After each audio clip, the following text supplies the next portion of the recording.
Hello, it's Ryan Bembridge from Mortgage Introducer here, and I'm with Adam Sheldon from Leek United.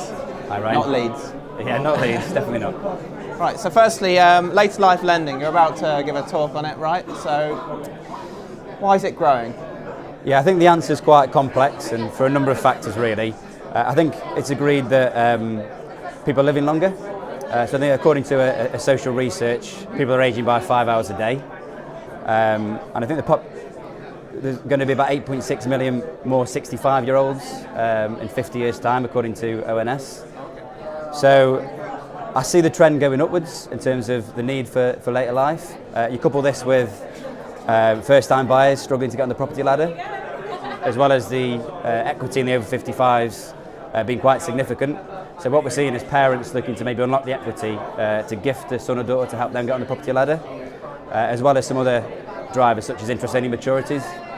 So we're seeing actually this later life lending actually increasing the market. Yeah, for sure. So what are the key options customers have at the moment if they're going into later life? Yeah, so I come from a building society background, but there's quite a few options to the customer. So the first is equity release.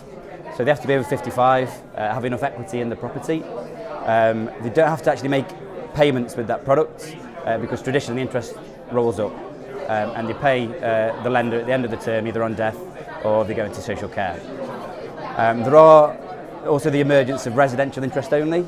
Emergency? No, the emergence of... Emergence, right. Yeah, residential interest only. So that's come into the marketplace, and a few building societies have actually taken up that space. Has Leek taken up that space? Not yet, but we may go into it. Okay. So basically they have to afford repayments, but there's no end date. So they afford the repayments until either death or they move into social care.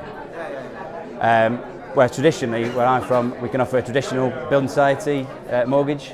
So as what the customer's been used to paying, critically there has to be an exit strategy. So it's got to be affordable and there has to be an exit strategy. So in the whole, those are probably three key options for the customer.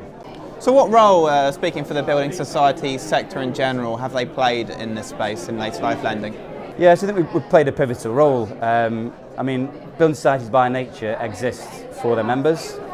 So we've got experience in dealing with the older borrower. Couple that with sort of manual underwriting and the ability to sort of widen the lens and look at that case in its own merits.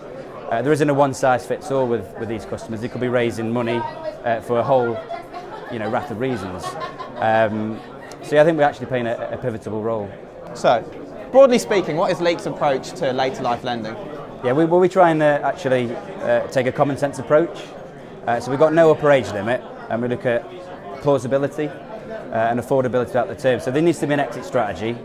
So we're seeing a lot of remortgages of interest only, with downsizing as the repayment vehicle.